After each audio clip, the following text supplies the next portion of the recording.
Come on, come by. Yeah. You know what I'm saying? Peace to the God.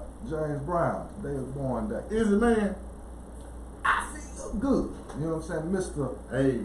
This is a man's world. It's the big payback. We are live, my brother. This is a man's world, but it wouldn't be nothing without a woman or a girl. It would not be nothing, man. Walk with me live. Welcome to the Walk with Me Live podcast series. As you can see, we are live. We inside the press box. Yes, sir. We live, baby. I'm your brother's second son. That's second with a K. S-U-N. Because I am Carolyn's second son. And I go by the name of Barleen. That's B-A-R-R-L-E-A-N. Your good country brother, man. Lean on me. Come on, man. We are not strong. Guess what, though? I'll be your friend. You know what? I'll help you carry on. For it won't be long till I'm gonna need somebody to lean on. Hold up, man. We in there, baby. We back, man. We back. Leaning. Yes, sir, man. Hey, On this Sunday, man, like they say that the Lord has made. So what we're gonna do is rejoice and be glad in it, man. Yes. We have to rejoice and be glad in it. Shout out to LaShawn Henderson off inside the YouTube chat. Thank you for tuning in. You ready? We ready. We about to get this thing started, man. But before we do, let me tap off into the Instagram. I see YTV, Lil Burbo. I see Najla Lee. Hope I said your name right. And I see the homie Uku. You know what I'm saying? Peace to the ground. The Gap Tooth Guru. Yes, sir. Hope all is well on your end. You know what I'm saying? We know we're gonna see you soon. All right, I'm gonna say right that on. without a shadow of a doubt. Without a shadow of a doubt. Man, we back again, man, with this good book that we've been holding on to very dearly. The 12 Powers of Man. 12 Powers of Man. We've been eating at it, baby.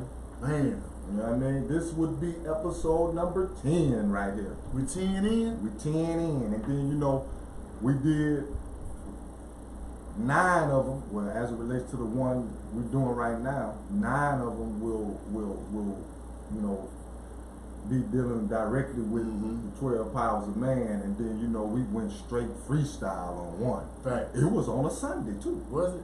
That was a Sunday. Cause we were like, yeah, it's Sunday today, and it feels like, we went pretty much in on we extended the hand. Facts. So I felt a man. That's Facts. what we did. Facts. It was, matter of fact, that would have been the Sunday after Resurrection Sunday. That's what that was.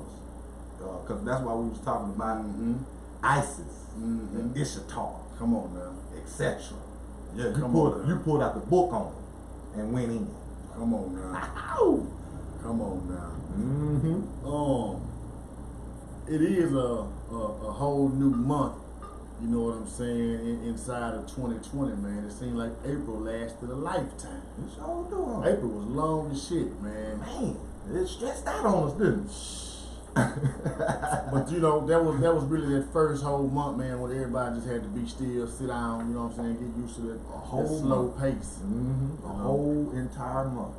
Well, we was in stride the whole month. Yeah, we didn't miss a beat. We was in stride, man. We didn't miss a beat. You know what I'm saying? When again, when you do your due diligence on the art of war, you know, it's certain disciplines that you must take in order to, I guess what we say, to be prepared for times like, this, any type of, what I'm saying, aggressive pandemic that may arise. Because again, we have as it relates to humanity, we have an aggressive pandemic that's been going on. We're gonna say now for 400 plus years. Right. You see? And within that aggressive pandemic, we've had ancestors to bob and weave their way through it. We still here. That's historical facts. You see? We still here, absolutely. We represent the physical manifestation of those ancestors. You have it. That's case in point. That's the point we're trying to make. We coming from the Nat Turner bloodline. That's the point we're trying to make. Mama Harriet bloodline. You know what I'm saying? That's the point we're trying to make. That's who's standing behind us. Mm-hmm. Like we were saying earlier, a lot of times once we get on this mission, man, of speaking truth to power or unconventional truth, we be out here on an island. We be by ourselves, but we might be by ourselves in the physical, but we know behind us the ancestors are ready for war, and they ready to go to war about they children, man. Absolutely. So that's why we can approach this thing with no fear. No fear, no fear, no fear, no fear, no fear. Because I'm glad you said that, because God didn't give us the spirit of fear. No, it didn't. You see? Tell these folks on this show, what are the only two, how did you say it? The human. Come on now. The humanoid, or the human being. You see? No matter what nationality that this human being comes from, is born with only two fears. The fear of falling and the fear of loud noise. That's it. Wrap your head around that, family. The only thing that causes real fear, innate, that we was born with, was the fear of falling and loud noise. Man, when you said that over on your platform, fam, I was like, damn, I never thought of that, but that is the truth. That's it. Any other form of fear is indoctrinated, meaning it's programmed, it's instilled in you, or installed in you, if you will. Ooh. Installed, like artificial intelligence. On that note, that kind of leads into what we're talking about today. In this 12 powers of man, we're talking about what was it called? Was it renunciation? Renunciation. What help us understand what is that, brother? Renunciation would be the one word that would be a synonym for renunciation would be elimination. Or rejection. You see, because these are definitely within this discipline that we're talking about as it relates to an art of war and being prepared for war.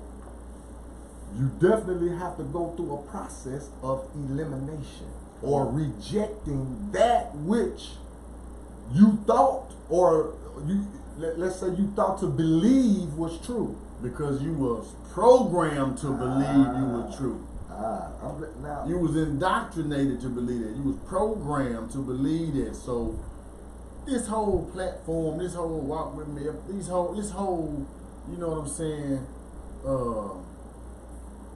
demonstration is a reprogramming of the mind. Right. You know. That's right. And that's right. I know we're gonna say it, but the getting rid of the old is a necessity in order to make room for the new. If you got a garden, you can't just go and plant in your garden. You have to, dig and till the soil so you can have something new to plant these seeds on, so that it can be, so that it can grow and produce. You know what I'm saying? So we got to get rid of a lot of these old thought patterns, a lot of the old ways and indoctrinated BS. So we got to get the soil ready for fertility. Come on. You see, it's what time. A season! It's what a season to be alive, and this is the season that we're in now. We always say, right around this time of Easter, which would just happen, is the Aboriginal or the originals people's New Year, when everything starts to regenerate, the soil, the trees begin to bloom, the flowers bloom, the trees begin to produce. Not in December or January when things are dead. That's not the time nor the calendar that we really own. Right, We right. ain't on that time. That old stuff. You gotta wait till it's time to plant new. And with that being said, I'm glad that we on this conversation right here about instilling an artificial intelligence and getting rid of the old so we can, you see, make room for the new. This right here, I bring this up for one apparent reason, and this is basically going with the lesson.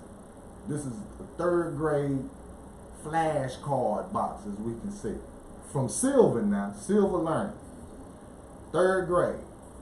We see 3rd grade on. We're gonna pull out one of these vocabulary flashcards that they have inside of The 3rd grade? The 3rd grade Sylvan Learning. You see, we can see that family. So we, you know what I'm saying, we always want to bring hard evidence so we won't, you won't feel like we trying to trick you or bring, make something up. No, this is universal. And within this flashcard box, 3rd grade now, is a word that I know for sure they didn't teach me when I was in the 3rd grade. Negative. And see, now the good brother Barlene is saying negative for him also. See, now I've already went and asked my children about this, and they said no. You see, those, my children that's, of course, been through these independent school district chambers. Nationality is the word, family. And the reason why we're bringing this up, watch this.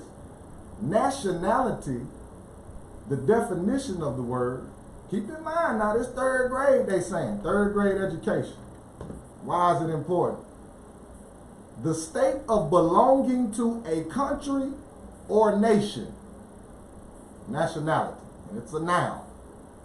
A group of people who have a common beginning, tradition, or language. We got that? Now on the flip side of it, it gives us a you know how they put the word in context for you. Allison had a flag printed on her T-shirt to show her pride in her nationality. You see how important this is, family? This 3rd grade. Now, Allison had a flag printed on her T-shirt to show her pride in her nationality. So what flag did we got? I'm talking about, the melanoids, the so-called black people, the so-called Negro, African American. Y'all know these different corporate labels. You see, keep this in mind. Listen to the language. Corporate labels. This is important because that's how we put all of this in context. Nationality, the state of belonging to a country or nation, a group of people who have a common beginning. A common beginning. We got that, family? A common beginning, tradition, or language. It's deep, but it's really not that deep once you start to think about it. Once you start to think about, let me just say, the Germans. Okay. Where they from? Germany. The Germans got their own flag. That's right. Okay. What about the Italians? They're from Italy. Yeah. Italy got their own flag. Yeah. Yeah. Chinese, The Irish, the Japanese. and then we could even go to some of our skin folk as far as Nigerians. Yes. The Kenyans. The motherland. Yes. Yep. They have their nationality intact. And even on that landmass, what we call the motherland, Al-Kibalan, there are over 50 plus different nationalities. Meaning, just like the brother's saying, they on the African plate, but they're going to represent different flags, different nations, different languages, different traditions. You see how important this is, You man? call a Nigerian an African. I am a Nigerian. Gonna get right on you. Get on your head. Gonna clarify for What the that record. nationality is. But us, We're over here, we're stuck Because again, it says a group of people who have a common beginning. This third grade, a common beginning. Now, it takes common sense to know that we don't have a common beginning with the Caucasians. I think that's obvious, ain't it, family? So how are we falling up under this black and white political construct, you see, of a what? That's not a nationality. United States is the flag that they made us pledge our allegiance to. The United States flag, which does not represent no nationality at all. You see, only a corporation, only a business is running business. You see, and that's not to say that we don't have a place within that business. Facts. But what needs to be said is we have to take the proper position within this business, though, because we've been taking the position as employees only. And we all know that as an employee, you don't go to the CEO of your company and tell them nothing about how you're gonna change. Hey, we only have 15-minute breaks. You're gonna change this from 15 minutes to 45 minutes. We're gonna have 45-minute breaks, 2 a day, and then we're gonna have a paid lunch. The employee don't get to go. You probably never even met the CEO at your workplace. You see? Let's think about this. You see?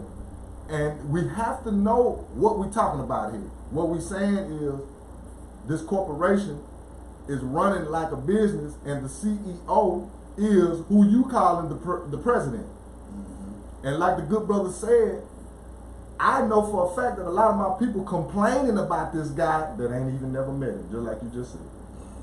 Ain't never met him and never will. Never will. And get as close as him as Twitter will let you. That's about it.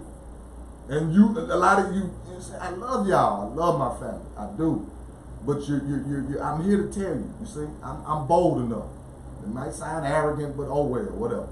I'm bold enough to tell you the truth that you're wasting time and energy when you're trying to feel some type of way about talking down on the CEO of this corporation. Because again, it's no different from on your gig. The employee does not go make rules with the CEO. You don't get to go knock on the CEO door and just sit down and complain and say, I'm getting a raise.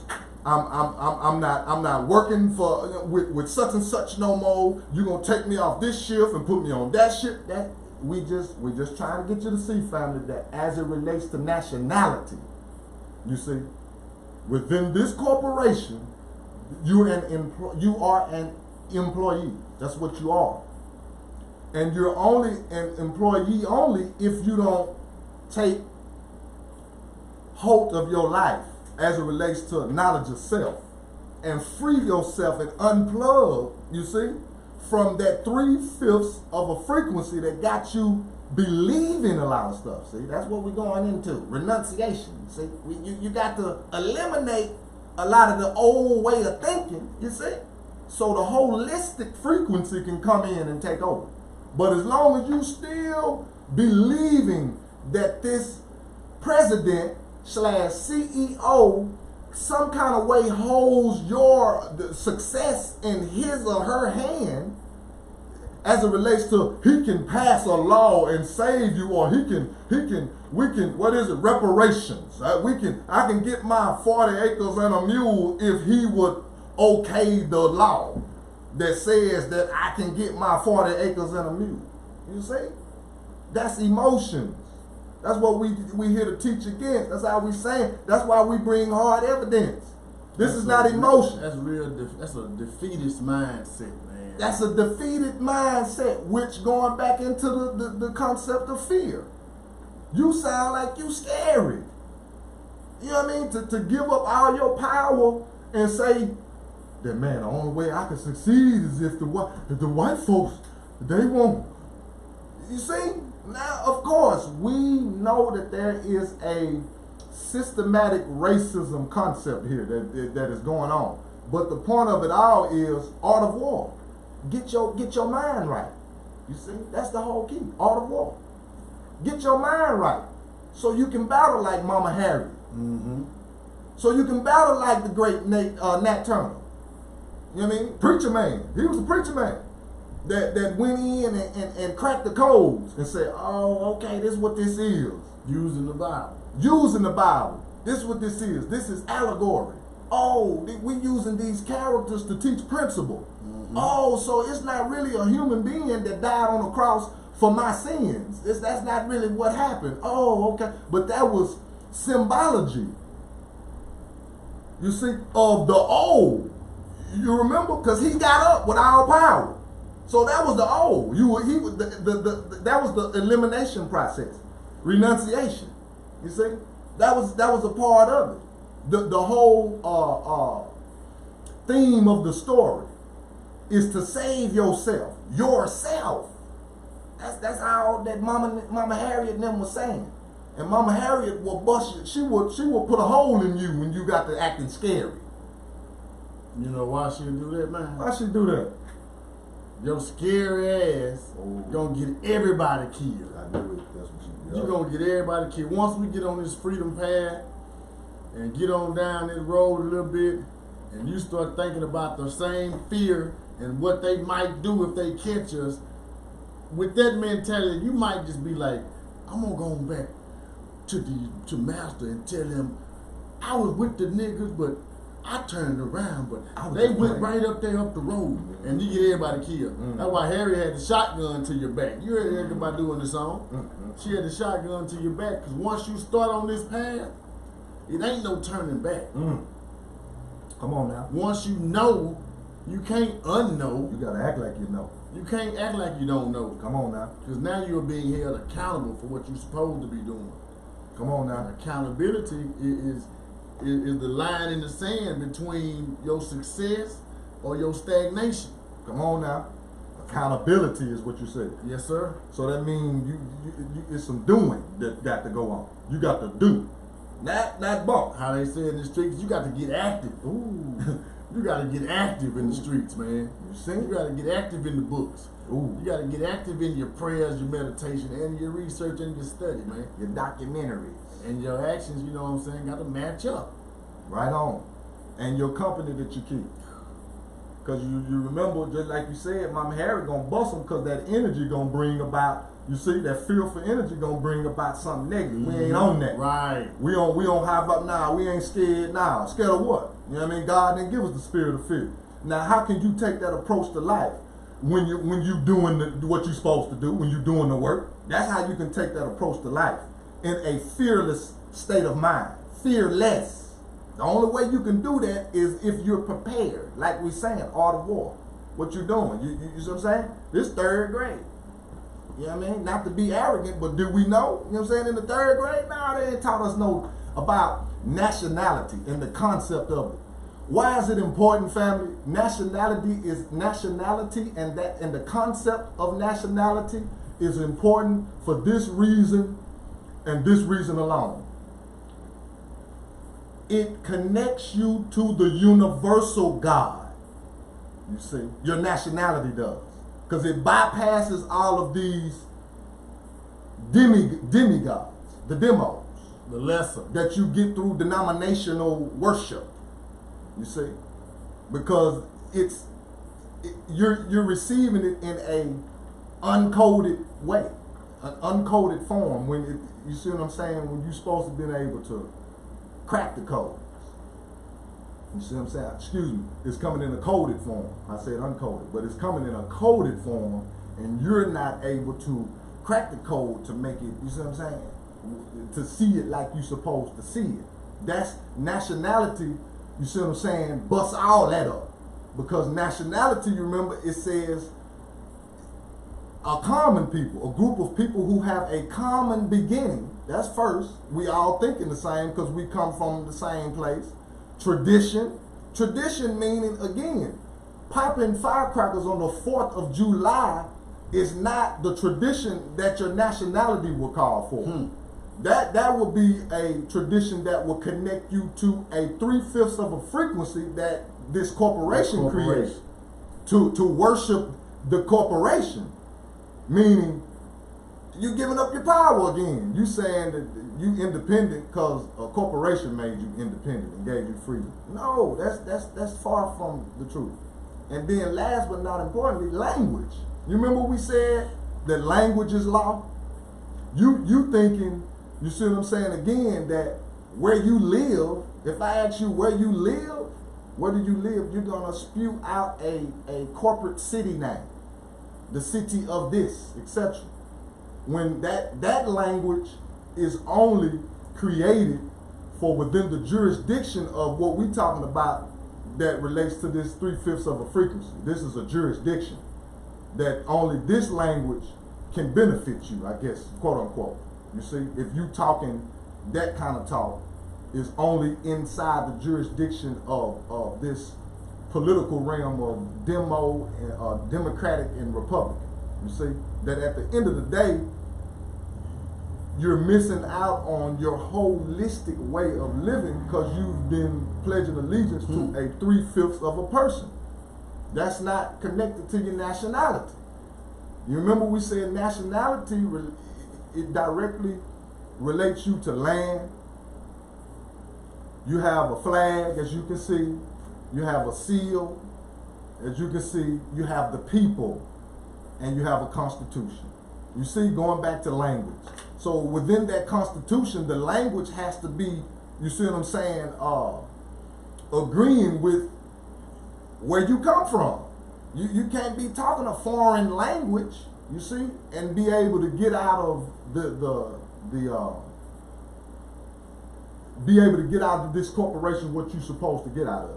Because again, there is laws that protect you from getting raped. That's what I want to say. And we have to get into, again, the 12 powers of man to be able to even tap into these laws that we're speaking about, that draws the line, like that trumps, you see, no pun intended, trumps this 3/5 of a person frequency. It's called God, the God body self, or your light body self, you see, the light worker.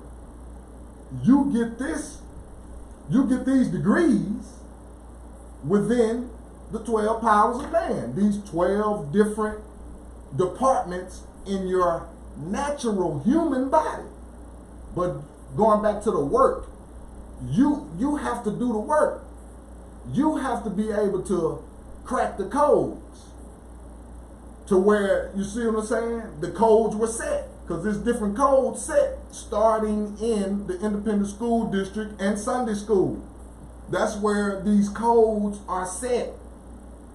And they're set again with the ability to crack them, but somebody got to ask the question. Remember when you said ask and you shall receive. Now, if we just going through these institutions and not asking no questions like Mama Harriet and them, see? Mama Harriet and them was asking questions. And then they find the answers, as we can see. That's where you get the Underground Railroad. That's what Big Frank, you know what I mean, gained his motivation. Thanks. From asking questions and then said, oh, the universe, oh, this is what it is. You see what I'm saying? Because they're going to come to you. Again, the only way you can begin to understand how the 12 powers of man work is when you start to eliminate all of the old tomfoolery that has been installed in us as a people. I'm talking about humanity here. You see? And this tomfoolery is directly connected to fear. And as we can see, fear is running rampant within our community. I'm talking about my people specifically now. You see? And a lot of the shit that is causing the fear is that's its sole purpose. Is fear projected. What you watching on TV, you know, everything that they telling us about our current situation is to cause fear. And what's that's gonna do? Cause stress. Gonna lock that motor up. In other words, It's gonna make your system, your body, it's gonna Lock make it that motor weaker. up. Your engine you gonna have to turn it over, get a jump start. You know what I'm saying, to get your body in a operating fashion. It's gonna lock it up, man. And you know that motor. What happen when that motor lock up? What we gotta do? You can't this. Either you get a new motor, That's what I was gonna say. You got or a new car, a new automobile. one of the two. One of the two. But when that motor lock up, you're done. Now, as it relates to a human being, that motor locking up, listen real good to me, family. And try your best not to be emotional about what Brother Second Son is about to say. But it's the God's honest truth. You see? The truth will set you free if you go ahead and deal with it. Now, as it relates to a human being, the symbology of your motor locking up comes in the form of depression, comes in the form of hypertension, comes in the form of diabetes, comes in the form of heart issues, heart trouble, comes in the form of any form of cancer. You see where we're going? We can go on and on with these. These are forms of your motor locking up. Why are we saying this? Because as it relates to the 12 powers of man, remember we told y'all each power is connected to an organ. You see? Fear. I believe the good brother said it's going to attack the kidneys. Is that what we said? I believe that's a fact. Now, grief is going to, I believe, attack the liver. You see, don't quote me on it. But it's all you can Matter of fact, Google this. Matter of fact, it's all Googleable. I got a little old spiel right here that I can look at real quick, and it ain't gonna take. While you finding that, I want to just there it is. elaborate. Go ahead and run that thing. The kidneys, yup. What's that fear? How emotions harm your body. Anger weakens your liver. Mm-hmm. Grief weakens your lungs. Mm-hmm. Worry weakens your stomach. Stress weakens your heart and brain. Mm-hmm. Fear weakens your kidney. Mm-hmm. So that's, you know what I'm saying? We got that. We're talking about the motor or your engine. But right now, if we was talking about what part of the body, you know what I'm saying, other than the heart, if we considered your engine a motor, we're going to talk about the mind. Because that's where these different thought forms or stress or anger or worry, they are controlled by your mind. Come on now. And you have to regain control of your mind because you don't realize how little control you have over your mind until it's been washed clean or until you've been dipped or until you've been touched a certain type of way or until you have risen to a certain level of consciousness. Come on now. I want to read this in what the book says. Chapter Renunciation, 12 Powers of Man. Page 65. I'm gonna go down a little bit. Right with you. But it says, a change of mind affects a corresponding change in the body.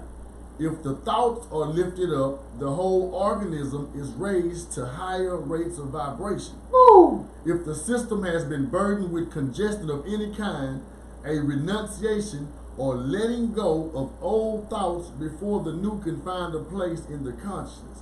This is a psychological law. This is a psychological law.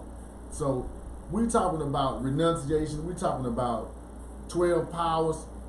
I consider this one of the top ones is being able to let go not only of your old ways, but your old thought patterns. Yes, sir. The way you think. You know what I'm saying? Because how they say, as a man thinketh, so he is. So if you have or if you've been, a lot of us get these thought patterns from how we were raised and by who we were raised. Come on now. If we was raised by somebody that had an impoverished mentality, or couldn't really see the paper, come on now, they was always going through financial shit, then inherently we grow up with that same type of issue where we feel like we always gonna be broke. We can't never get to the bag. We can't never save our money. Nothing ever prosperous comes our way. That's a thought pattern that you have to eliminate from your thinking. Or maybe you was around somebody who, which I remember, God bless, Aunt Cindy, that was our next door neighbor, but she would always, Aunt Cindy, wasn't even, she wasn't your auntie, but you called her auntie. But she would always have an illness. But a lot of these illnesses wasn't even no illness. It was just in her mind. And she always was just sick with something going on. So if you was raised by somebody like that, then you might feel like the slightest headache or the slightest little thing might be the worst possible scenario. That's another thought pattern that you have to completely destroy in order for you to be in a healthy or high vibration or frequency so that you can be functioning mentally at your best, at your best. Because let's just say health for one. Yes, sir. If you got back pain every day you wake up, you're not gonna be able to,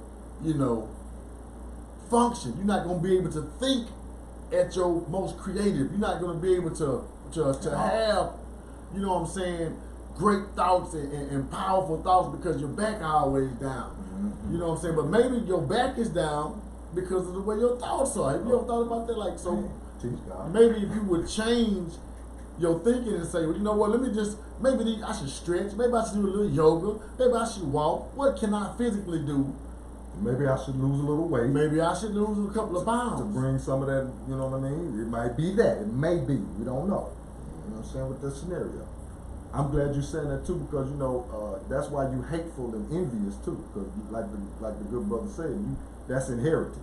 You was raised around either your mama, your daddy, you know what I'm saying, your granny, your papa, or whoever. A hater, your uncle, your was aunt. A hater. That's why you hateful and envious as well. And you got your nose turned up, just like the brother saying. You got those that don't see a way to the bag, but you got those that don't see a way to the bag for nobody else either. Nah. Because you just so hateful and envious because you grew up around that energy that didn't want to do nothing. Didn't have the willpower. And didn't want nobody else to do nothing. You see? Man, dude, that's where you get that from. And that's why it's a blockage. That's why you got that blockage right there because you don't realize that the boundless universe that we live in is it is ain't no limits.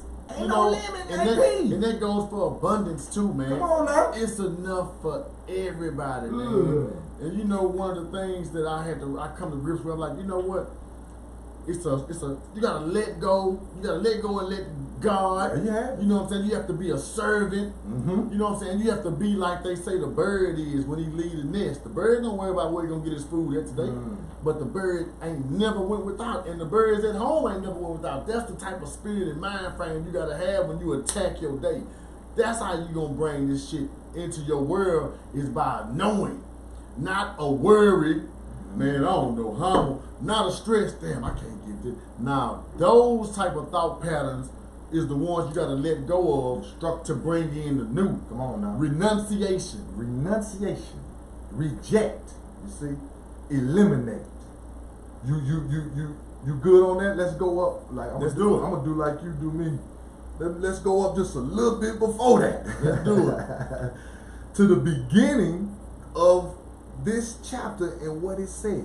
It says, these two words are in all caps. We're on page 65. Right.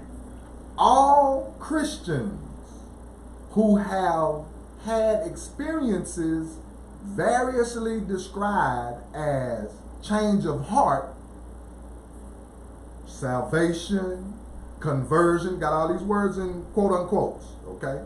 All Christians who have had experiences variously described as change of heart, salvation, conversion, and satisfaction will admit that before they experience the great change of consciousness represented by these names, they had been convicted of sin. or had determined to give up the ways of the world and do the will of God. The sinners most open to reform are those who sin in the flesh. The hardest to reach are the self-satisfied moralist or religionist. I heard everything you just said. And the reason why we got in on that is because this is what we're talking about here: elimination, or you see, rejection, rejecting something, getting rid of the old, you see, to make room for the new. And again, it says all Christians who have had experiences variously described as, you see, some of them described it as a change of heart. Some of them described it as salvation. Yeah, and that's salvation is what my mama and them would call it, getting saved. Like I've been saved. And that would be one of their descriptive terms for this renunciation. You know, when I was going through a period of now as I now understand as an raised consciousness or kundalini rising. Gotcha. They were saying that I was saved. I never said I was saved.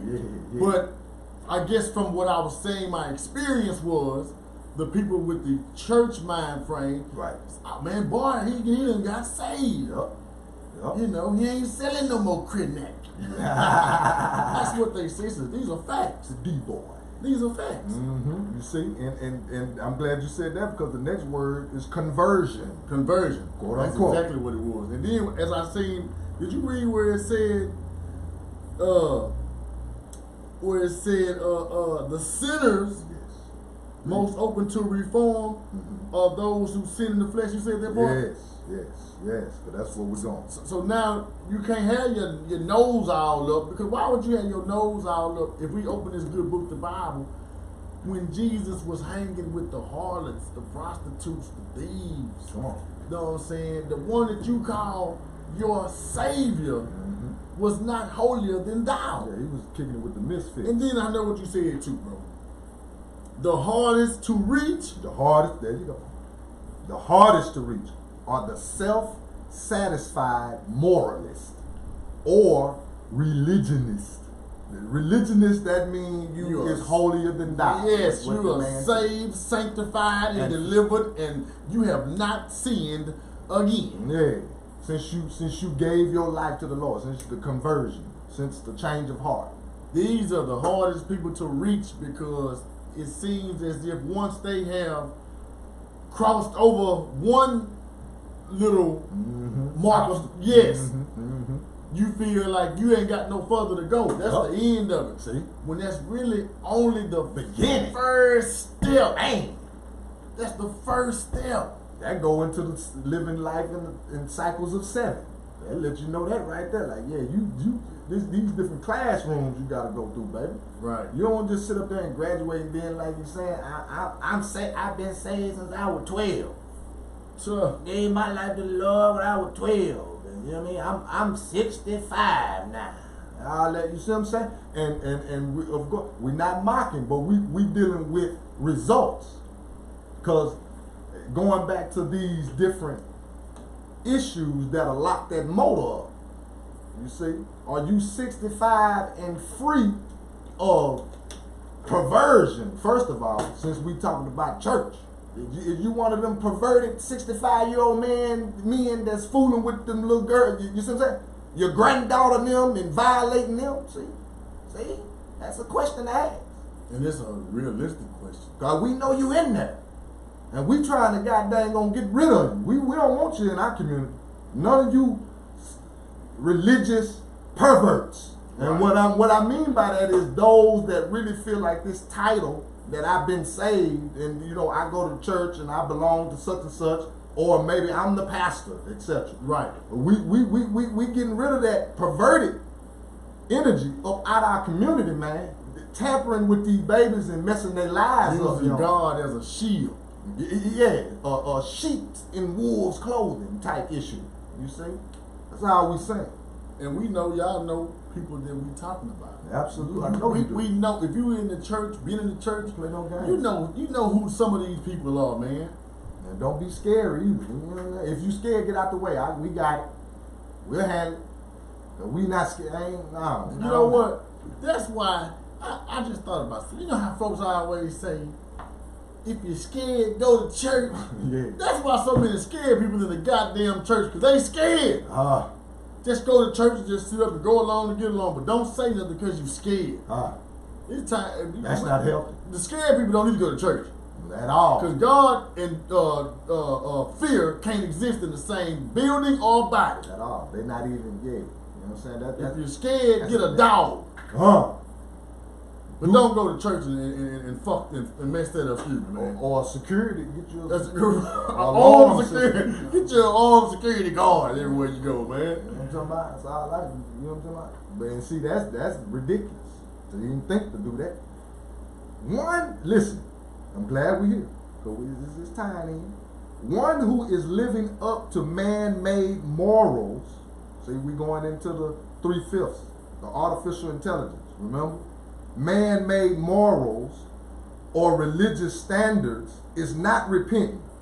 Mm-hmm. See, that's key. That's what we just got to talk about. Mm-hmm. One who is living up to man-made morals or religious standards is not repentant, and he makes no room in his mind for new and higher ideals of life and truth.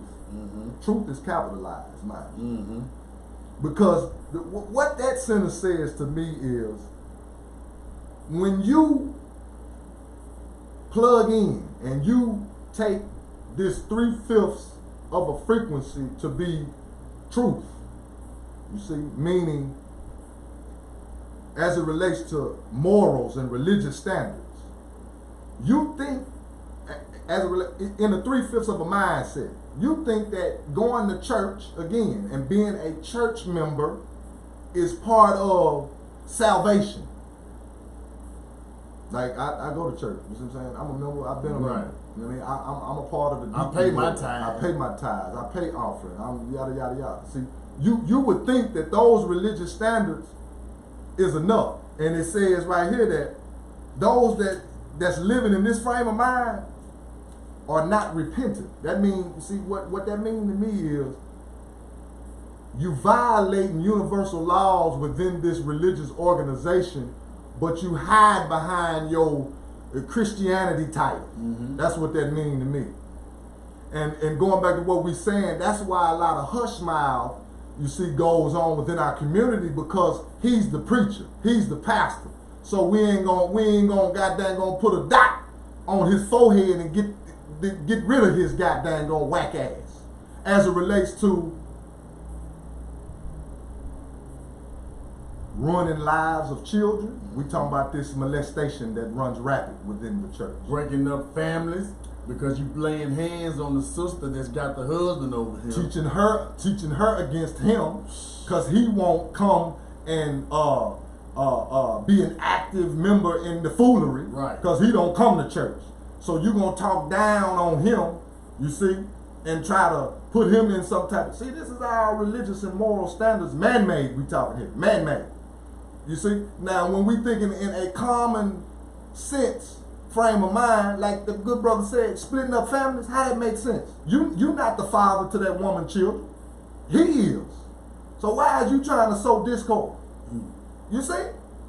That's what I get out of this when it say you not repentant. You should be repentant, man. That's them children, you see what I'm saying? That's their father. Why are you trying to split up the family? And that baby is young and trying to grow and develop. Why is you playing in her panties, man? Mm-hmm. Or in that boy drawers. Or in that little boy drawers. Why is you making him do all? You see? Why are you making them do all that? You see? That's what we're talking about here as it relates to not being repentant. And you know what that also relates to? It also takes us back to that nationality Jew. Yeah, we have because these are European Catholic, Roman Catholic. Yes, man. Constantine. Yes. He didn't like his mama. He didn't like women. This where you adopting your moral and religious standards from your enemy, from the Roman Emperor Constantine, who did not like women. As we can see again, you've adapted that spirit, because you can't like women if you molesting the children that come out the women. You see how that works? If you violating that baby sexually, you don't love the baby's mother, because we already know that baby had to come from a womb. See, that's Constantine. He had his mother and wife murdered. Again, only because they didn't want to go with the foolery of personalizing this Jesus character. And then, of course, painting a pale face on him. Meaning you finna start tricking all colored people with some type of dark of a hue. You about to trick them into thinking that they not of God. Because you about to push this image in all of the churches. Every Bible. Every Sunday school workbook. Every YPWW workbook. You see what I'm saying? Is going to have imagery of pale faces in it. So that's what Constantine's mother and wife, they wasn't with that. That's why he had them murdered. Like, man, they say we not gonna, you see what I'm saying, ride with you on tricking these people like that, Constantine. And he had them, because he's the Roman emperor. Let's liken or equate Roman emperor to the president of the United States that you give so much power to. Same concept. So he had the ability to put in law. We see that at the Council of Nicaea. The Roman emperor, you see, Catholic. This is all Catholic. You was African Methodist Episcopal before you met this beastly vibration of religious standards. And again, these religious standards, when we admit and tell the truth to ourselves, they're very contradictory and they're cowardly. Cowardly meaning you fearful. You fearful and you two-faced. You see what I'm saying? And you confused. Why? Because you've adapted, remember, nationality? You've adapted a common beginning of somebody that ain't even of the same DNA as you. You've adapted a tradition, remember, of somebody of a DNA that ain't even with the same DNA, you see, resonance as you. You've adapted a language, you see? See how this working? You're not Catholic and you're not Roman.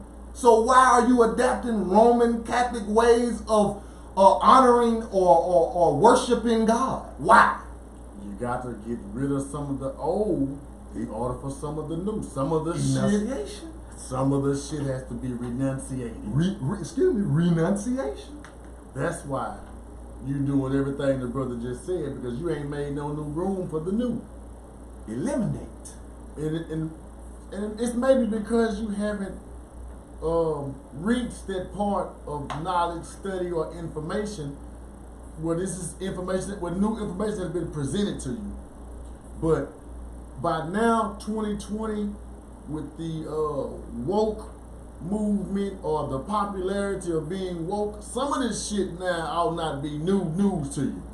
Some of it just may be still hard for you to digest. So you hold on to what is old and what is comfortable. Yep, that's what it is. Because we living in a instant gratification, microwavable society. So see, all of this, you see, cracking the codes is part of the work. And cracking the codes is part of the discipline. And cracking the codes, you see what I'm saying, it's definitely a work. Like it takes discipline, and you know what I mean? Now I'm gonna sit down and watch this doc. But now I'm gonna sit down and go ahead and read at least, you see what I'm saying, the first chapter of this book or whatever. You see? Cracking the codes is doing the work. And in this microwavable, instant gratification type society, that's what I'm gonna say discourages one to go ahead and do your due diligence. But of course, that's where platforms like this come in at, because we put in the work, you see, And when, like the brother said, like the good brother said earlier, when you know, you gotta act like you know. So again, the work part is what's turning this microwavable frequency off. Because remember, stand with this concept of how we got religion. This Roman Catholic way of doing things.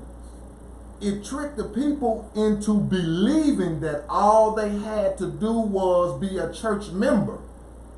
You see, and go to church and pay tithes and pay offering, and I sing in the choir and etc. They've been tricked into believing that that's as high as we could go. But like you're saying, that's just when you declare in your mind that you say, I you know what I mean, I want to do better. That's when we get into talking about, you see what I'm saying, being reformed from sinning in the flesh. You know, you realize so much, you know what I'm saying, after so long that certain actions that you've taken or whatever hadn't reaped you no good benefits. So you say, let me change. That's the first part. Going back to this religious way of how we do it. They at church and they said, Lord, please forgive me for I have sinned, etc. The trick is we've been believing that that's all it takes. But we don't know that there's a higher ground. You see where it says, one who is living up to man-made morals or religious standards is not repentant, and he makes no room, listen to that, and he makes no room in his mind for new and higher ideals of life and truth. Ego is out of control. Because your higher self has the ability to connect you with a greater ability to navigate through life. Your higher self does. You see? And your higher self is something that is hidden from you within this religious standard that has been installed in this 3/5 of a person. And we have to know this, family, that it's way deeper than that. Because the deepness is health is wealth. You see that on the other side of the deepness is health is wealth. On the other side of deepness is you don't have these low vibrational addictions. You see, you're able on the other side of this thing. You see, on the higher self side, you have the ability to manifest the bag. I'm talking about the bag that was made just for you. Mm-hmm. That bag, to where you won't have to, what is it? You won't have to sell your soul. You see what I'm saying? Or be a hater because my brother got it. Why he don't deserve this? Or that. You won't have to, you see what I'm saying? You won't have to, as it relates to your integrity. You know what I'm saying? You won't have to go outside of that. You can stay within the confines of your integrity. You see what I'm saying? And still manifest that bag that we talking about, that generational wealth bag, where, you know what I mean, it's gonna pay off for not only you but your family and your seeds, etc. We talking about that one. Because we know now that 3/5 of a person frequency it's obvious. We can't manifest that bag, family. Not through just being an employee minded, I'm saying. That's what we're saying. Just being solely employee minded, meaning you're not tapping into your nationality concept. Meaning you just accept this Roman Catholic Constantine 3/5 of a person artificial intelligence frequency that comes with this corporation. That one right there, it brings sickness, not health as well. And we're talking about graduating off of the pharmaceutical, you see, addiction. Because there's definitely now an addiction as it relates to meds. We within this religious standard concept we talking about here, we got people that believe that the white coat is there to help them, to make them better. when the white coat, that's far from the truth. If you ain't got the white coat talking to you as it relates to, if you ain't had a white coat talking to you as it relates to, say, man, I want to see you not around here no more. Go speak with Mama Queen of Four. You see what I'm saying? You know what I mean? Have you heard of Dr. Sabi? You see, and we already know the white coat not gonna talk to you like that, so they're not your friend. That's all we saying. And on this, again, on the other side of this thing, the higher self side, you have the ability to heal yourself. That's all we saying. Because the key is to have your mind right. You can't be sick, and you see, if you sick, your thoughts are sick. Going back to what the good brother was just saying. You know what I mean? We've inherited sick thought patterns. We've inherited them. And the only way to renunciate, you know what I mean, is you got to shed off that old. How you going to shed off the old? You got to ask the universal God questions. Seek and ye shall find. Knock and the door going to be open. You see what I'm saying? But you got to knock. It's another thing you got to do. Once you get to one level of information, you've done your study, and you say, "Oh, this is the truth right here." You can't stop at that level and reject other forms of truth after that. Right on. Because all these different religions or all these different religious systems that you learn about, they all bounce off of each other. But you can't get to the point of your information where you reject something new that could take you to the next level. Like a lot of times, how I end up getting so far along in my study, because after I had got, in my Christian mode, after I got into my Islamic mode, if I would have stopped there, I never would have been able to get to the forms of metaphysics. Because I went from being a Christian zealot to an Islamic zealot. Right. And now, the same type of person I was with Jesus, I'm the same type of person I was with Muhammad, not knowing that the Muhammad has a whole nother history that takes me even further back into history. Right. And now I have to say, yeah, I was completely on my Islam, but I found different studies that took me a little bit deeper than that. So I can't worry about people saying, you was on this Christian shit, now you were talking about you Muslim, now you done went off into these gods in Egypt, now you talking about the Santeria, now you talking about Ogun, now you talking about all these other Inky and Inkil and all these other different forms of my spiritual journey. And I didn't cut myself off. And that only comes to you from researching, putting hours of study off into this.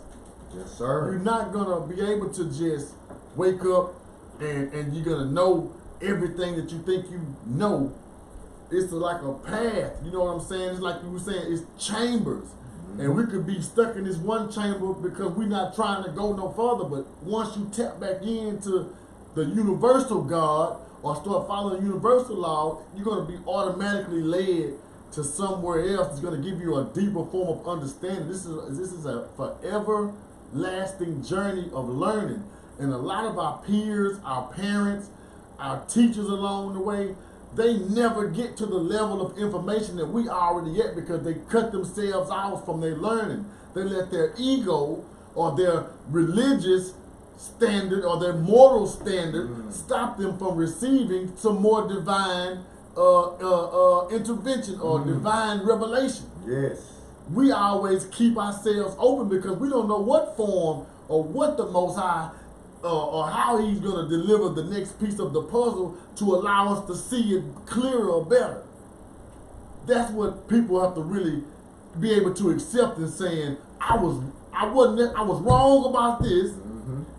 It led me here, that gave me more information, and I was rocking with this, but I'm rocking this way now because I can show you that this information had pieces missing to it. And they say all of the religions are just fragments. They're just little pieces of the one puzzle. So if you stop on one religion, then that's just one piece. But the puzzle is this big, but you stuck right here.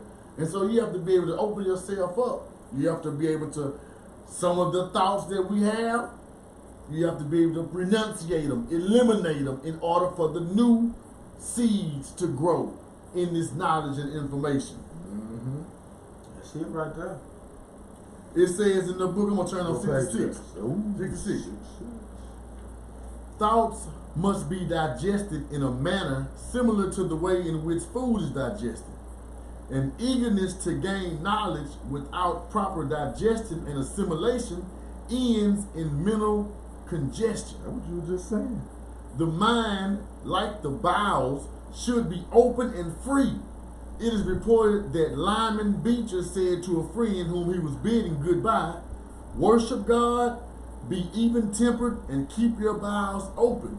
It is found by metaphysicians that praise and thanksgiving are laxatives of efficiency, and that their cleansing work not only frees the mind of egotism, but also cleanses the body of effete matter. That is kind of like what I just said. Yeah, that's it. That's exactly what you were saying. That's why when you started realizing, wow, that's exactly what you were saying. But again, like I said, let's say go this ahead. real quick before. Come on. It is possible to overload the mind. Did you say that? I did not. You see, it is possible to overload the mind. That's what you was talking about. As one overloads the stomach. Overeating. You overeat, what you do, you probably gonna sit down, you're uncomfortable, you wanna go to sleep, you can't, you just stuck. It's the same type of way with this knowledge and information. That's it. You know what I mean? You have to let it has to breathe. You know what I'm saying? You have to be able to properly digest. That's right. Like I said, everybody, that's how I became a zealot. Yeah. Yeah. Because I was just reading and I was just learning and I was just researching and I was just steady gaining new information. Yeah. And I didn't have the proper way to not only digest it, but to release it. Yes. Yep. That's why I understand now, because, I understand now. It says that praise and thanksgiving is a laxative. So by being thankful, by praising the Most High, praising God, whatever God, Jesus, whatever you use, by showing appreciation and thanksgiving and praise, it humbles you and it takes you out of your ego. Because once you start learning shit and you got all this knowledge, nigga head be this big in knowledge. Yeah. And so now you forget, how did you get the knowledge? Why was this even opened up to you? It was opened up to you through higher channels and through that universal God or creator that allowed you to, take the veil off of your eyes, because that's what it's like to be in a religious rut. Yes. You can't see nothing because you have a veil over your eyes. Yes. And so the Creator, through praise, worship, study, and a righteous heart, removes that veil and allows you to see things as they truly are. It opens up your third eye. But you can't be, on no egotistic, or you can't stay in an egotistical manner, because there's stages in it. My stage I went through was an awakening and verbalizing, communicating it, and being rejected, and then an isolation period, which led to a study period. Yeah. And that led to, now I know I can explain this shit. I'm finna bash your head with information to my zealots. Right. And then that led to me falling back and saying, none of this is giving me the results I want. So let me figure out, or let me come back into self, so that when I do come back out, I can communicate what I want to say better, and the people will be more accepting of it. Or even if they're not accepting of it, I'm more patient enough in that to not burn bridges, or to not be just disrespectful. You know what I'm saying? Not just be an asshole with the knowledge. Right. That's what it is. And that's exactly what you just read as far as the overload go. And see, going back to what you said about we inherit this thought pattern as well. See, now if you're not, as it relates to metaphysics, you see, it said metaphysicians have found that praise and thanksgiving are laxatives of efficiency, and that their cleansing work not only frees the mind of egotism, but also cleanses the body of effete matter. Meaning, again, if you inherit this hateful, envious, or even this low vibrational, you know what I mean, we broke, we ain't got it, I ain't got it, you're not, that's not being thankful. You're not cleansing. You're not making room for more thoughts. So going back to being able to graduate into the next, you see, class, you're stunting your growth. And as we can see, we can stunt the next generation's growth with our thought patterns. That can be considered a generational curse as well. Negative thought patterns. Because as we can see, as it relates to these 12 powers, you need to be able to not only have these purified thoughts, but you need to be able to digest these thoughts and then, you see, release them as well, so you can make room for new. And again, if you're not, you see what I'm saying, making room for new, these stagnant thoughts, you see what I'm saying, is going to cause you to stunt your growth. And we're talking about, of course, your spiritual growth, because that's where we at right now. As it relates to your 12 powers of man, it's spiritual. You see? And if you, let's say, just stuck on one topic, this one mainstream topic that the mainstream media got you going on, whatever topic that may be, you're not giving yourself, you see what I'm saying? You're not digesting it and releasing it so you can create some more space for some higher vibrational thoughts, some thoughts that's of a higher vibration. So in other words, again, you're stunting your growth as it relates to think and grow rich. As a man thinketh in his heart, so is he, etc. If all of the power is coming from your mind, that's why it's very important to purify. And again, like he's saying, don't overload it. So now what we're talking about is mayat.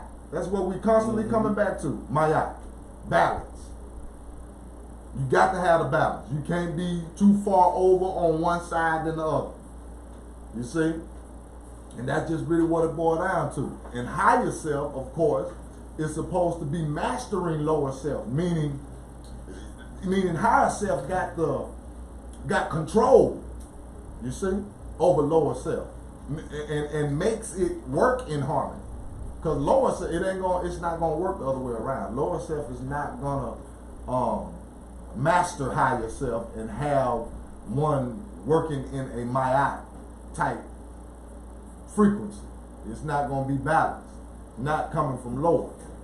And again, when we talking the 12 powers of man, the power is coming from the brain. You see? As a man thinking in his heart. It's coming from the brain and what we call the heart and the stomach. Now, when we're talking about the stomach, we know that the stomach has that the obligation or the duty of the stomach is to digest the food. You see what I'm saying?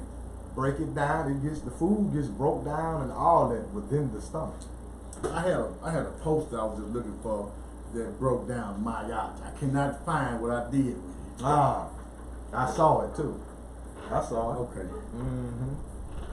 It ain't over there? Nah, I looked through all of them, but I can't remember what I put it. But that's another one of these terms, like you said, that really means balance. Yeah. But when we go back to Mayat was a god in the Egyptian pantheon. Yes. You know. Yes. And represents the balance of life and meaning. In order to operate in balance, you see, there's some laws that govern There you that. go. There you go. I was just gonna say, isn't it 42? Yes. Okay, I just making sure I want to be sure that. See, the 42 laws of Ma'at, you see, it's gonna. Yes, sir. That's your blueprint to, exercising this lifestyle of balance. You see, Ma'at, and of course, MAAT, and of course, this is something that you can do your due diligence on as it relates to, you see what I'm saying, gaining a thorough knowledge of self. So these terms can become, empowered. You see what I'm saying, after you know thyself, you can turn these principles and these words, etc., into power. That's what you can do. Because that's the whole theme of it all. Again, is to think and grow rich. Mm-hmm. And your mind got to be in shape. It can't be bottled down with a bunch of gibberish. You know what I'm saying? Mainstream gibberish. You see? And again, you got the ability to attract that high vibrational bag. We want to keep reiterating on that fact that, you see, we talking about generational wealth here. That's what we working our way to. But it's you see, it's chambers that you have to go through. There's lessons that have to be passed. There's tests that have to be passed. You see? For you to get the degree. And then after you get the degree, you can act on it. You see what I'm saying? But the bag, again, can be received, it can be manifested, but you don't have to compromise your integrity to do it. You can straight, you see what I'm saying, purify yourself, your spirit, man, and go on and get it like you're supposed to get it, to where it can be sustained and passed down. That's the whole key here. Because the scriptures say that as well. That you're supposed to leave an inheritance. And we know, of course, we're not just talking about a spiritual inheritance. That wouldn't be fair to the next generation. We need some type of financial stability. You see what I'm saying? Built on something. You know what? Built on spiritual truth and obedience. Yeah. I'm gonna go a couple of pages to page 70. I'm gonna read again. Gotcha. This obedience receptive state means much to him who wants to be led into the ways of the supreme good. It means that he must have one source of life, one source of truth, and one source of instruction. He must be ready to give up every thought that he has embodied in his life, and must be willing to begin anew as if he had just been born into the world, a little ignorant, innocent baby.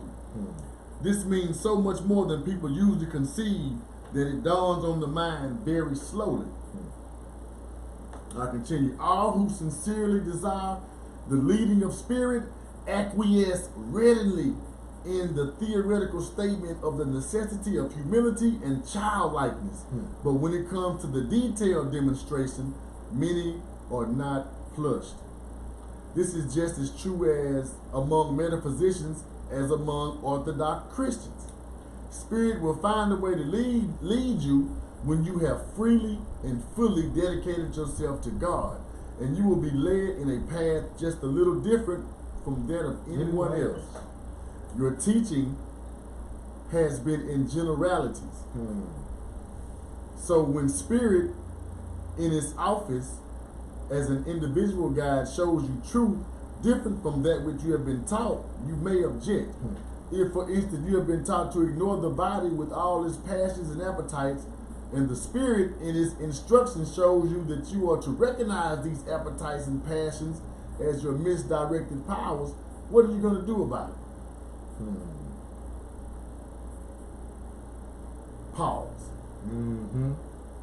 The following of Spirit, or having the spiritual awareness to not question your divine instructions.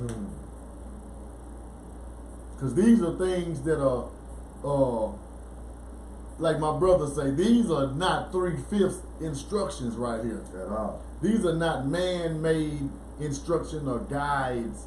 This is your internal GPS system that is directly created to the creator because you have allowed that space or have allowed that conduit to run freely. And it comes again from right back to what we're saying from the renunciation part of the game. That you have got rid of the old way of thinking and allowed again this new way or this new trust or this new spiritual obedience, and you follow that. That's how I'm led a lot of times. Yeah. I'll say all the times, from one post to the next post is by my obedience to the Spirit. Yes. And that ain't really, I ain't gonna say that's not hard, but that comes with training yourself to be able to hear that inner voice and to believe wholeheartedly where you don't know where you're going to be guided, but you know that the voice is guiding you toward more truth. Renunciation. This obedient, receptive state means much to him who wants to be led into the ways of the supreme good. It means that he must have but one source of life, one source of truth, and one source of instruction. He must be ready to give up every thought that he has imbibed in this life.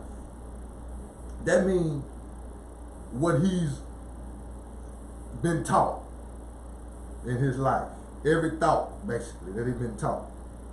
And a little ignorant, innocent babe. You got to go, basically what they're saying is you got to go back to that innocent babe state of mind. You have to be stripped of this 3/5 of a frequency. That's what they're saying. You have to be stripped of it.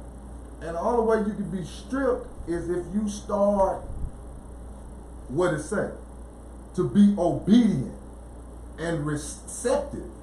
You got to be coming into a receptive state of mind.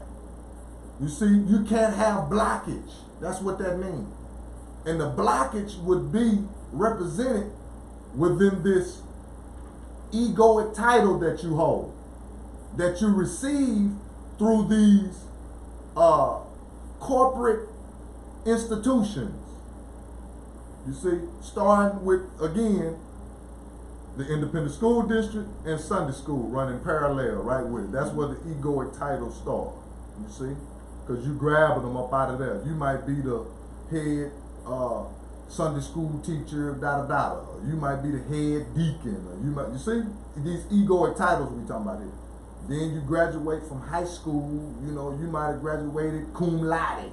And then you go on and you see what I'm saying, you acquire a degree in whatever, and then you say, I'm a such and such and such. See, that's where this starts. You have to strip yourself of all of those egoic titles and get to this, what we call it, what the author is called, Charles Phillips, an obedient and receptive state of mind to where you can receive new.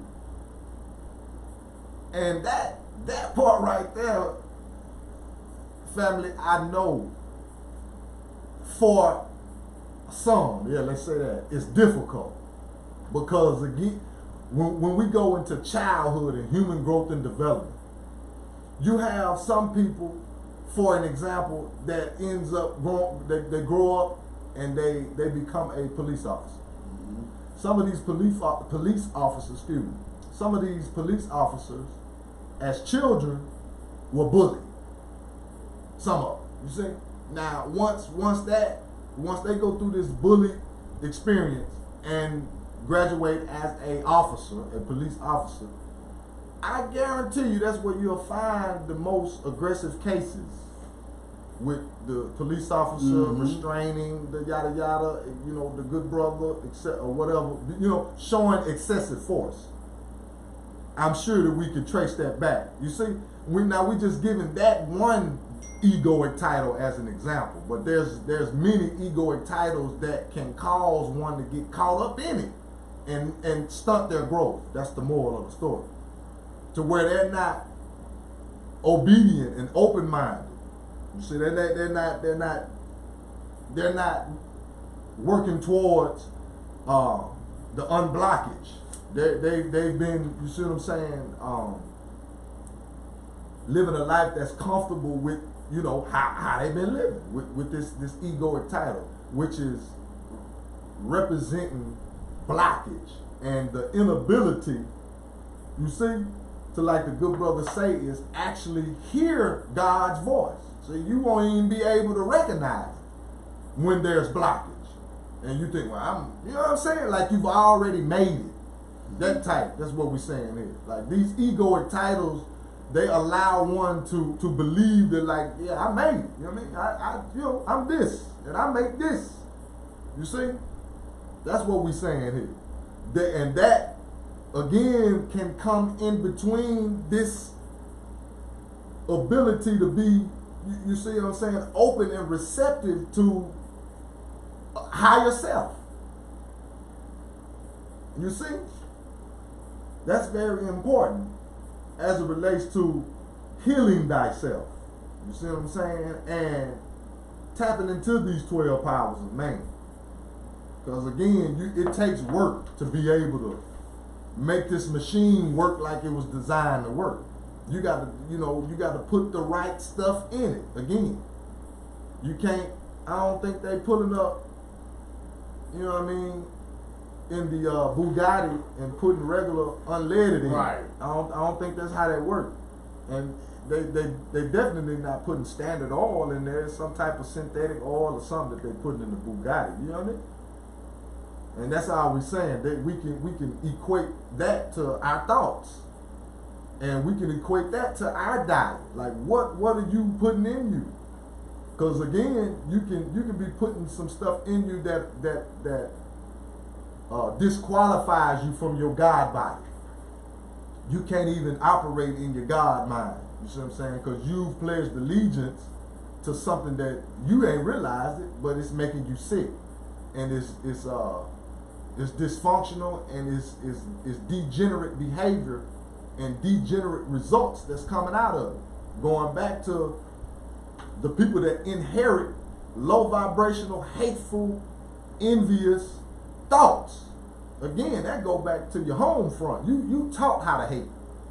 You taught how to hate on somebody trying to do something. That come from home. You see, and again, that's equivalent to blockage. We gotta know that. That's equivalent to trying to put regular unleaded in the Bugatti. That's equivalent to that. Because we supposed to be operating again in a balanced form, and that's supposed to be taught at home. Going back to, just like we saying, you can't bring this, it's not healthy, at least, or it's really impossible for you to bring this 3/5 of a frequency into a 5/5. You can't bring it over there. Just like you can't bring the public school curriculum into your homeschool curriculum. That's defeating the purpose. It's gonna clash. You might well go and just keep your baby over there. Yeah, it defeats the whole purpose. Again, back to the different schools of religious thought. If you see what I'm saying?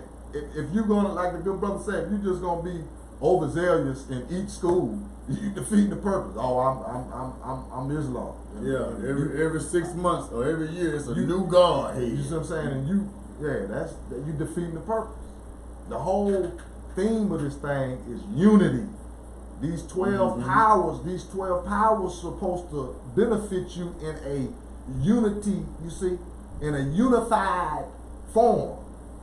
All 12 of these powers, they're supposed to work in a unified form and give you the ability to fight this fight as it relates to the art of war, you see, in a David and Goliath type situation. Like, you supposed to have a stone to make it happen. Check this out. What page is that? 69 at the top, on what you just said. Personal selfishness is merely an excess of self-identity. This inflation of the ego must cease, that a higher field of action may appear. One who has caught sight of higher things is desirous of making unity with them. That unity must be orderly and according to the divine procession of the mind. One who is housed in the intellect through desire may be ushered into the realm of spirit by zeal. The first step is a willingness to let go of every thought that holds the ego on the plane of sense. That's it. Renunciation, my brothers and sisters. Renunciation. We gotta let go of the old so we can make room for the new. I think you better let it go. Can't put new wine in old skin. Come on now. Looks like another little TKO. You see what I'm saying? Like you said earlier, let go and let God. But watch this. Let that demo God, that denominational, when you let go, don't pick up that one, because the denominational God, this is a fact. This is your brother's second son saying this. Quote me on it. I'm not scared. The denominational God is what is making my people sicker than they already are. So when we say let go and let God, we're talking about the universal. And I say this, I mean this with all of my heart. Everybody was saying, Jesus take the wheel. Uh-oh. It was a time in my life, and this was about this was when my mama had her kidney transplant, and I had to leave my apartment and to go and be as much of a hand or a servant. Like I was saying earlier, this is when I learned you have to be a servant at times. But I didn't know how I was going to be able to function. I didn't know how I was going to pay my bills. I didn't know a lot of shit. But what I did know and what I did do was I let Jesus take the wheel. I didn't worry about it. I didn't stress about it. I knew without a shadow of a doubt that my Creator, that the divine spirit was going to lead me and take care of all of my desires. I let Jesus take the wheel. Quote unquote, how everybody was saying it. But you have to, like you were saying, you can't pick up something you don't know what it is. You have to be led by spirit, and you have to be in tune with spirit. You have to acquiesce your will for the will of the Most High, or God, or the Creator, and the whole let go, let God, Jesus take the wheel. It's real if your heart is in the right place. If you really believe that, but you can't let Him take the wheel and then try to you got to let go, and you got to go in there and put your seatbelt on, close your eyes, and relax and go to sleep, and know when you get there, you're going to get there divine speed, like I say, in God's speed. And that shit worked for me, man. I implore you to let Jesus take the wheel with no worry, no fear, you know what I'm saying, and don't try to go steer. Just chill. If you believe it, if your spirit is that good, if you that holy, you know what I'm saying, if you that saved and sanctified, let's see it. Let us see your faith in action. That's it. Not just in speech. Walk it. Them gone. You got anything you want to leave them on, bro? Yeah, you know what I'm saying? Renunciation. Renunciation. That's the whole theme of today's episode. Letting go of the old and making room for the new is very imperative that we do so, because remember, you know what I'm saying? It's a war out here, family. It's a war out here. And we can't afford to hold on to what we've been holding on to. That's it in a nutshell. It's time to get right, church, and let's go home. You know what I'm saying? Get right, church, and let's go home. You know what I'm saying?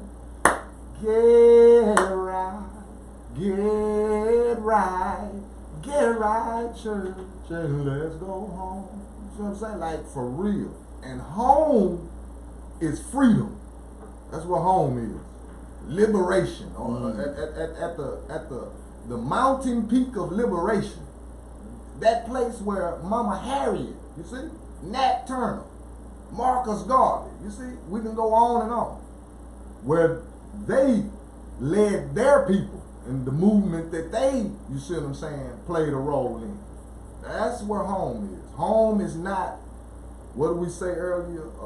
Stress, anxiety, fear, all that. That's not home. We gotta, you know what I'm saying, get on our due diligence and heal ourselves. I am, you already know, your good brother's second son. That's second with a K, S-U-N, because I am Carolyn's second son. And we want to give a shout out to the ancestor, Brother James Brown. Today his born day. Yes, sir. Peace to the God. You see what I'm saying? And this my good brother, lean on me. Hey, it's my brother for real, man. Y'all know you meet somebody, you be like, man, I been knowing this nigga for all my life, 40 years. You know what I'm saying? It's real. Thank y'all for tuning in. We look forward to y'all tuning in next weekend. Let's let y'all know we about to walk this book down. Yeah, we about to walk it down. We about to walk it down on y'all. We got several books lined up, but we got some shows lined up too. We just gonna come in here, man. We gonna talk like we did. We gonna let the spirit take us to where we need to go. Absolutely. Is he in the press box? Would be uncivilized. I am Barleen, my brother's second son. Walk with me. Walk with me is the name. Until the next time. Peace.